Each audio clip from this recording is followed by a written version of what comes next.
Good evening, good people of the internet. It's Tuesday night at exactly, wait, Ronnie, what time do you have? It's exactly 8 o'clock. Exactly 8 o'clock. Thank you, Mr. Ronnie, for keeping us on track. It's 8 o'clock. It's Tuesday night, so it's time to do what we do every Tuesday. We take over the interwebs and play all your favorite hits from the 70s, the 80s, and the 90s. That's right. It's the 1770s, 80s, and 90s. We're classical open mic. Playing all your favorite classical hits the exact way our forefathers, of course, did not intend because there was no internet around. But in a time such as these, we're just so grateful to be in your house today to bring you some good music and some good fun. We're so grateful. My name is Brent Boemi. I'll be your host this evening. We're going to get things started off with a German composer, Karl Maria von Weber, wrote a lot of amazing clarinet works. This one is called Grand Duo Concertant, and it's for clarinet, piano. It'll be myself and Patricia Garcia Hill, all the way out in Italy. We're going to be bringing you the first movement from Weber's Grand Duo Concertant. Thank you, guys.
Thank you guys so much. Hope you enjoyed that performance of the Vapor. Thank you so much to Patricia.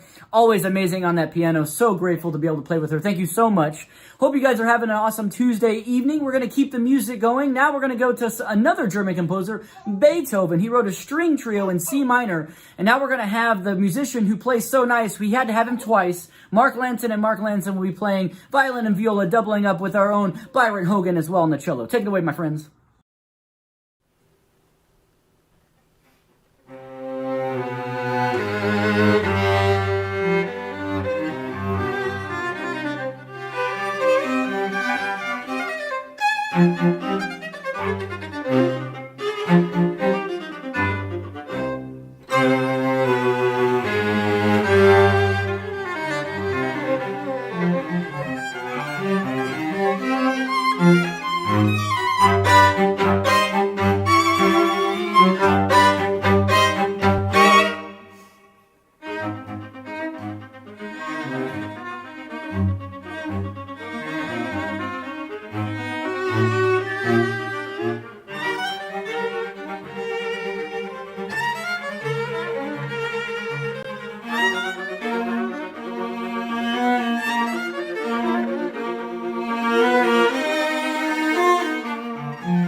Thank you guys so much. Wonderful playing. Always great to have some Beethoven on Classical Open Mic. Now we're going to go to a French composer, Ernest Chausson, and we're going to have soprano Amy Canchola with pianist Colleen Kirkpatrick playing some Chausson for you guys. Hope you guys enjoy this performance. Take it away, my friends.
S'ouvre pour le cœur des belles éclairs.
Wonderful job. Thank you guys so much. So grateful to all you guys joining us here on Tuesday evening for Classical Open Mic. Let's keep the music going. Now we're going to go to Cleveland, Ohio. And one of our good friends, Brian Thornton, who's a cellist in the illustrious Cleveland Orchestra, has a duet that he arranged from Bizet's opera, The Pearl Fishers. Hope you guys enjoy this. Take it away, Brian.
Thank you so much, Brian. Great job as always. So good to hear you, my friend.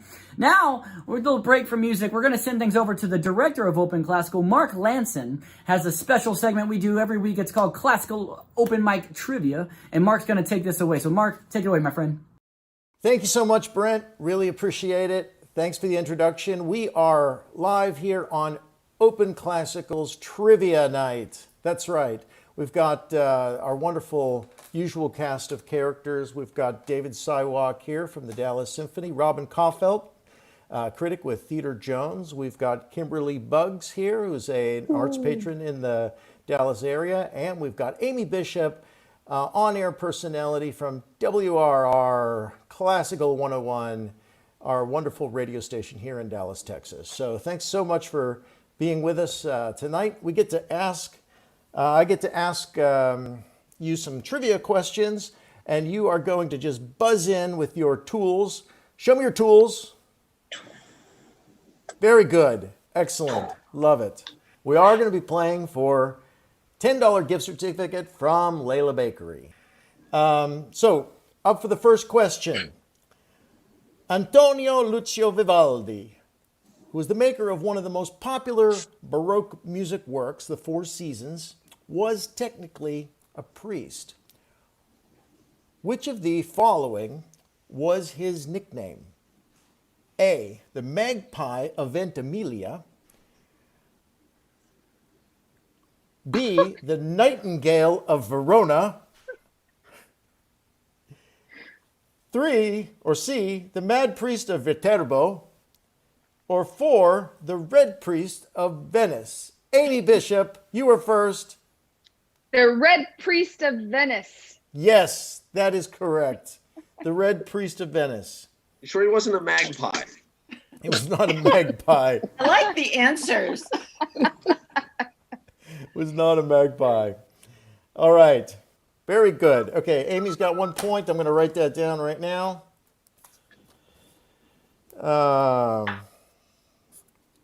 Amy now has 1. All right. Ooh. For the second question. Few composers are as exclusively known for just one work as Pachelbel is for his canon. What country was Johann Pachelbel born in? A, Germany, B, Bohemia, C, Austria, or D, Turkey? Kimberly, you are first on the mark. I believe he was born in Austria. Austria is not correct, unfortunately. All right. Robin, I believe you were second on the mark. B, Bohemia. That is also incorrect. Oh, David, That's also incorrect. I thought he was German. he is. In fact, well, Bohemia is now, I mean, well, anyway, Bohemia is part Czechia. of the Czech Republic. Czech Republic. That's right. Czech Republic or Bohemia. And he was born in Germany. All right. I one figured of it was the going to be few- some surprising and One of the That few sounds German. classical composers born in Germany. You know? They're all named Johann. I thought this was a trick, but it wasn't. Oh, It wasn't. But all the great composers come from Austria, except for Mark. Except for me. My ancestry is actually in Germany, in the Black Forest area of Germany. You make good ham. And Hungary. I am quarter Hungarian. All right. Here is definitely a trick question. Third good. question. I'm better at those. Is it Bohemia? It is not Bohemia, no. Bohemia! Oh, I'm sorry. I don't want to give it away. Where was Handel's Messiah performed for the first time? Was it A, New York, B, Dublin, C, Hanover, or D, London? Amy Bishop, you're first. Oh, that's a tough one once you said Hanover, London. But I'm going to go with London. Did I spruce up? No. Robin oh. Caulfield. It was actually in Dublin, I believe. That is correct. Oh. Dublin Oh my is God. the correct answer. Dublin, London. Which They're is- so close. Oh. So Premiered first in surprising. London, and I then never would have guessed that. premiered in in Dublin, Dublin. and then it was performed in London. The second performance. I was there we were there in At London. the where premiere? Handel- What's that? At the premiere? I was at the premiere. Yes, I was at the Impressed. premiere. You know, Don't forget to give Robin a point. I am going to give you a point. My hard-earned We point. have. Let me just show you here. We've We've got got some sort of three-way here's- tie going on here. We have David, Robin, Kimberly, and Amy, right there. Woo! 1, 1, 0, and 1. All right. Okay. We're bites. We're We're just programming, ones and right. zeros. Yeah. Ones and zeros. Okay. Yeah. I'm going to switch it up here. I'm going to read to you the answers first and then the question on this one. Okay? Ooh, smart. All right. So the answers are A, Johann Sebastian Bach, B, Edvard Grieg, C, Wolfgang Amadeus Mozart, and D, Ludwig van Beethoven. Which of these composers was a lifelong bachelor?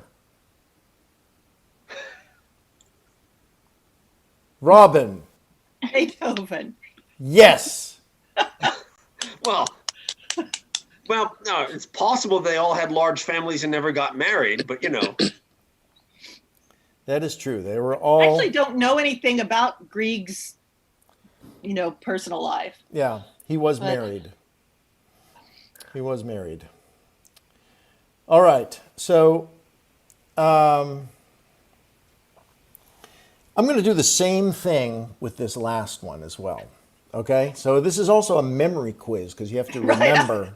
You have to, Yeah, I know. Our memory is. you have to remember. Yeah. Okay.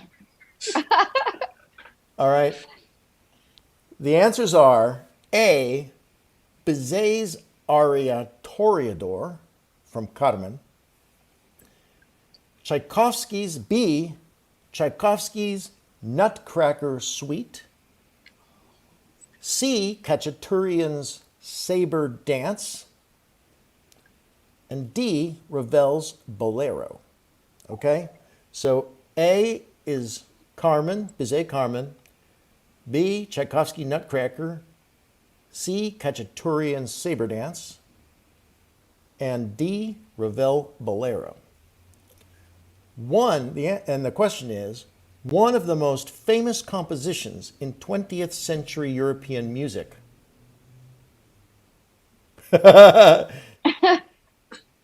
May have been the work of a composer whose mind was debilitated by Alzheimer's disease. Based on the fact that the central melody is repeated 18 times without any change. Which classic masterpiece does this oddity occur? David, you were first. Bolero! Yes. Ravel. Yes. There's a correct. whole long article about that, or somebody was talking about it Yeah. on NPR, that he demonstrated certain other traits. Which explains so much. All right. But it's a great piece. There we go. This is our score as of right now. David's got 2, Robin 1, Kimberly 0, and Amy 1. Now we're at halftime. We'll come back later for the second half of trivia, which is, of course, which came first. See you guys in a bit. Back to Brent. All right, so now we got one of our favorite segments. We got our Europa segment with Patricia Garcia Hill and Aaliyah Fayron, where they tell you about what's going on across the pond in classical music. So I can't wait to hear about it. Let me know what's going on, guys. Hello everyone, this is Patricia, or Patricia, as some as you know me. And hello everyone, I am Alaya. Well, this week we have a bit different scenario. I don't know if this word exists in English. Anyway, you see that the house is different. I am in holidays at the end. Vamos a la playa, a mí me gusta bailar el ritmo de la... You will see that Marrakech is not anymore, but it's only for a short period. She will be with us one more time really soon. Also, I'm making the video with the mobile phone because my computer is broken, kaput. So if someone has two, maybe let me know in the comments. Anyway, this week is a bit special week, not really happy week, because we don't have with us anymore to the amazing composer Ennio Morricone. So we wanted to make in our small section small tribute for him. For me, when we were looking for the videos, it was really nice because I saw a lot of times Cinema Paradiso with my friends, with different friends, and it brings me a lot of nice memories to hear this music one more time. So, to do this small tribute to the amazing Ennio Morricone, we have one super nice video with the music of Cinema Paradiso, with two amazing musicians, Claudio and Rafa. You know Claudio because he played for us also some Bach in other videos that we did. So I hope you enjoy. Thank you, Claudio and Rafa, and thank you, Ennio Morricone, for all this amazing and nice music that you leave for us.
Hello everyone, this is Patricia. And I've also changed place, and it happens to me that I'm close to the birthplace of one of our most beloved composers that now has become immortal. Music gives meaning to images, and he's put his music at the service of more than 500 films to take us through so many different emotions, and we'll be always grateful for that. Grazie, Maestro Ennio Morricone. Wonderful music works for any instrument, and I'm sure that Maestro would have loved this wonderful collaboration between Italy and Spain. Marco Prevosto, an active pianist in Rome, and Julio Pastor, bass player at the National Orchestra of Spain, have made this amazing version of one of the most famous melodies of Cinema Paradiso. Hope you like it.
All right. Fascinating stuff as always. Thank you guys so much for putting that together. Now we're going to get back to music. Now we have an American composer, Amy Beach. She wrote a woodwind quintet for flute, oboe, clarinet, horn, and bassoon. And we have a very special woodwind quintet for you guys. They're called the Ladies Quintessential Quintet. I believe this is their first performance with us, so I'm excited to hear them myself. And Amy Beach is an amazing composer, so we're excited to hear this. So hope you guys enjoy this performance by Amy Beach's Woodwind Quintet.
Thank you guys so much. Sounded awesome. Oh, wow. So cool. Always great to have a woodwind quintet. Thank you guys. Really good job. Now, we're going to go to a Spanish composer, Manuel de Falla.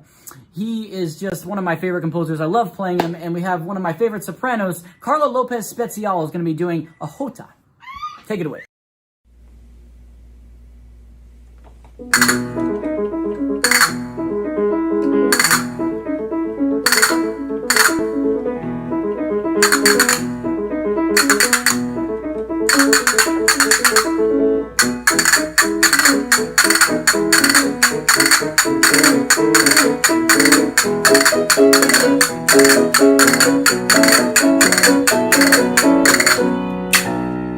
Dicen que no nos queremos.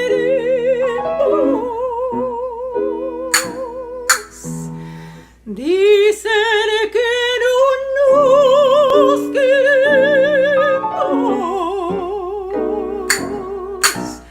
Porque no nos ven hablar.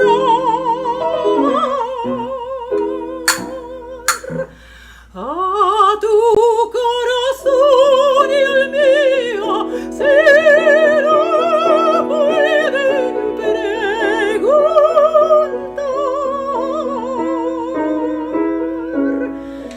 Dicen que no nos queremos porque no nos ven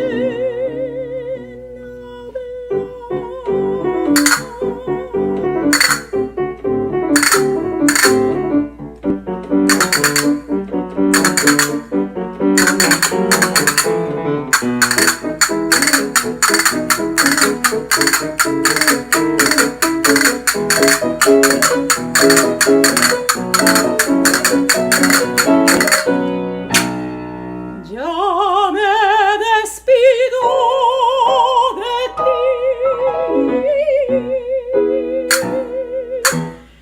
Ya me despido de ti.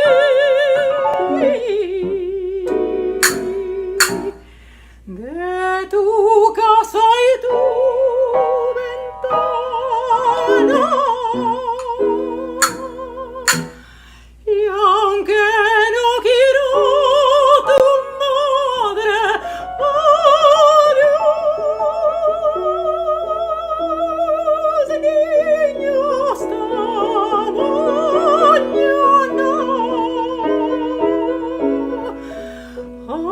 Adiós, niño, hasta mañana. Ya me despido.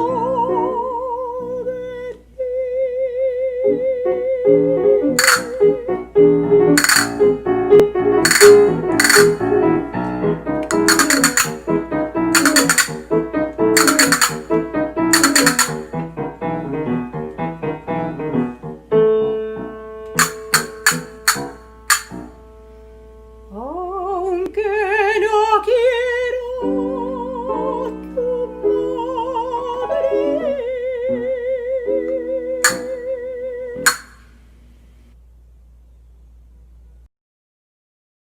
Thank you so much, Carla. Always great to hear some Manuel de Falla. Love it. Thank you so much. Now we're going to turn things back over to Mark Lanson, the director of Open Classical, who's going to lead us in round 2 of our special classical trivia. Take it away, Mark. All right, thank you very much, Brent. We are back with the rest of our trivia game. And this is a segment that we like to call Which Came First? We're here with our panel, and they get to answer the question, which of these events came first? The classical music piece or the historical event? All right, you all got your wands, batons, monsters? Okay. Which came first? The first performance, the premiere performance of Mozart's Marriage of Figaro, or the U.S. Declaration of Independence? David. The Declaration of Independence, I believe. That is correct.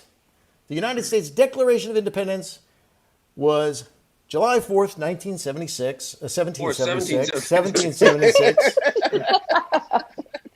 They were wearing bell bottoms. First, I was there for that one. First performance of Mozart's Marriage of Figaro was May 1st, 1786, 10 years later.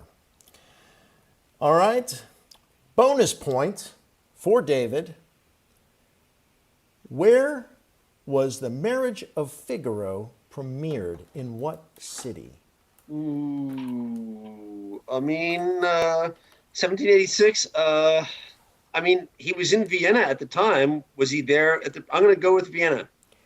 Ding, ding, ding, ding, ding. That is correct. Vienna. Excellent. All right. So you get a point and the bonus point. Bonus point. All right. Here we go. Second question. Which came first? This is a tricky one. It's going to be a tricky one. The start of World War II, and we're talking in the European theater, the traditional start of the World War II, or Sergei Prokofiev writing Peter and the Wolf. Robin.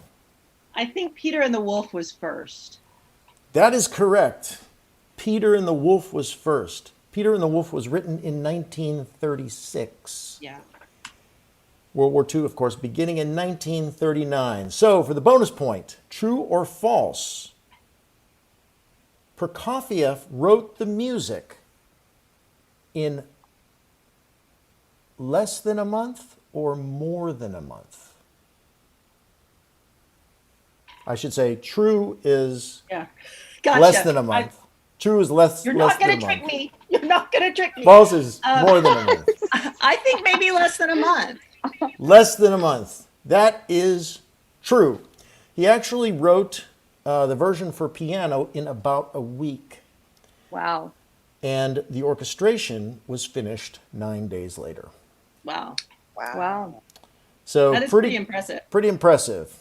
Not quite as impressive as Handel writing the entire Messiah in like 2 or 3 weeks. Wow. Still pretty impressive.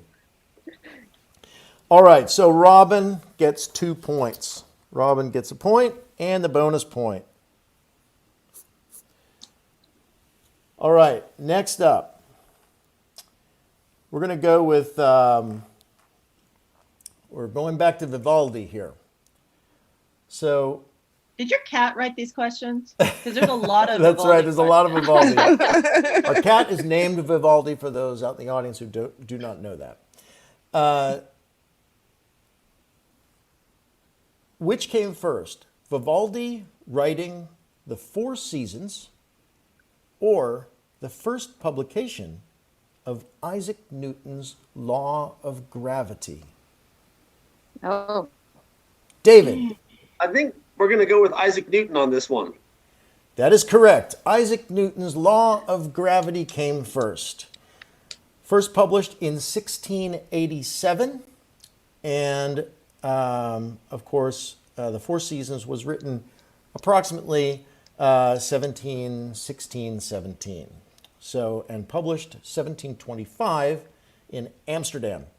Okay, now, Vivaldi had a very famous orchestra that was called L'Ospedale di Pietà. What percentage of Vivaldi's orchestra were men? Oh, if he doesn't know, I know.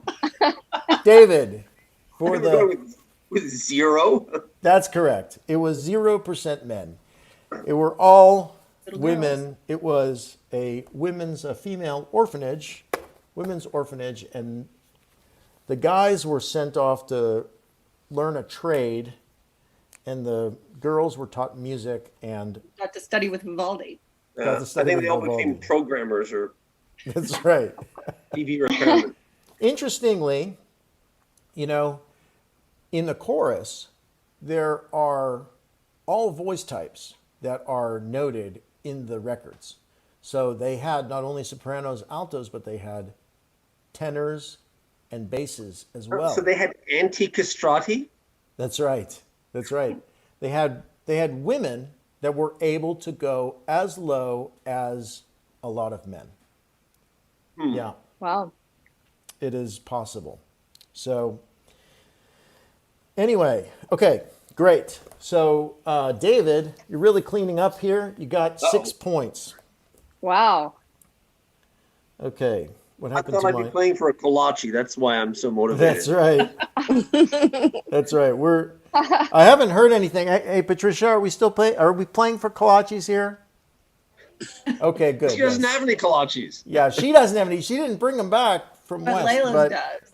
we Well, are going to yeah, but- play for Layla Yeah, but Bakery. Kelly's not here. I don't. She's not obligated to. No. Well, I'll tell you what. If Kelly doesn't do it, I will.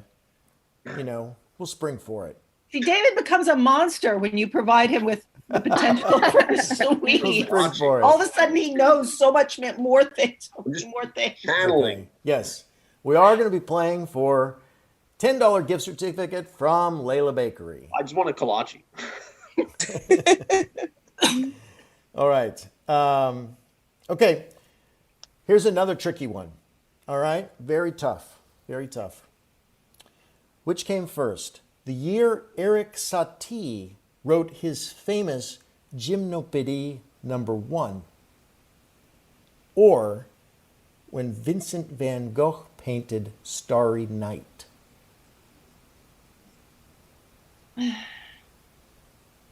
Robin, which came first? I think Starry Night was first. That is incorrect. Okay, Kimberly, So since you were second, since you were second, Sati. Sati came first. Yes. That's right. Oh, right. Now here's the tricky part. Will I get the bonus? Well, you get the bonus. Okay. So, Gymnopédie, the Gymnopédies were written in. They were published in 1888. Gymnopédie that's earlier than I #1 thought. was written. It was published in 1888. Van Gogh Starry Night was painted in 1889. 1 year later. So very tricky. Very tricky. Both. Okay, so the bonus point for Kimberly. In which U.S. museum does Starry Night reside? In the It is in the permanent collection of a famous United States museum somewhere. I would think probably the Guggenheim. in You're New so York. close geographically. So close. That is the Museum of Modern Art, correct? This is Oh, the Guggenheim, MoMA. right? That is the You're Guggenheim, close. right? Yes. No. No? No, That's a it's different. Guggenheim is a different museum. Oh, that's a different Yeah. museum. Oh. Okay. Yes, it is in the museum. It's in the MoMA. It's In the MoMA in New York. All right. Right. So Kimberly gets 1 That point, one. I have and one. and that's it. That's our game. We're gonna take a look Yay. here. David, Yay. 6 points. Robin, 3 points. Kimberly and Amy with 1 point. Yay. Yay! No, I that was think, fun. You know, we need different kinds. Yay. Apparently, Amy and Kimberly and Yay. I just need different kinds of motivation. Yes.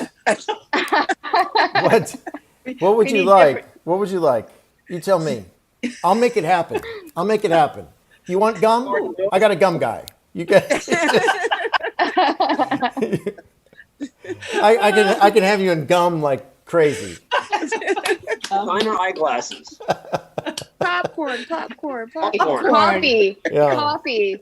Yeah. All right. Well, buddy. thank you so much to all of you, and Thank you. And again, David will be receiving a $10 gift card for Layla Bakery in East Dallas. Thanks very much to Kelly Ball. Congratulations. Thanks very much to Kelly Ball for providing that. All right, back to Brent. Thank you so much. Thank you. Bye. That was fun. Bye. Thank you, Mark. All right, let's get back to music. Now we got some more Beethoven for you guys. Instead of a string trio, now we're going to have a string quartet. And we have Mark Lanson on viola. We're going to have Sarah Rodriguez and Sarah Sasaki on violin. And then Mark's brother, John Landefeld, the very fine cellist, are going to be bringing you guys Beethoven String Quartet number 1. Take it away, my friends.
Awesome. Great.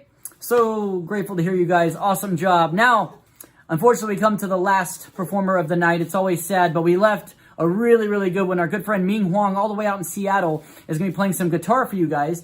And I'm not sure what he's going to be playing, but every time he plays, it's awesome. So take it away, Ming.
And so, into another wonderful evening here. Classical Open Mic, taking over the interwebs every Tuesday, coming to your home, playing all your favorite hits from the 1770s, 80s, and 90s. My name is Brent Buemi. Thank you so much for allowing us in your home. We hope you had a wonderful night. Thank you so much to Mark Lanson and all the performers. We're so grateful for everyone who gave just wonderful performances tonight. We're so grateful for them. We'll be back next week. So until then, wash your hands, stay safe, stay healthy. We can't wait to see you next Tuesday. Have a wonderful night.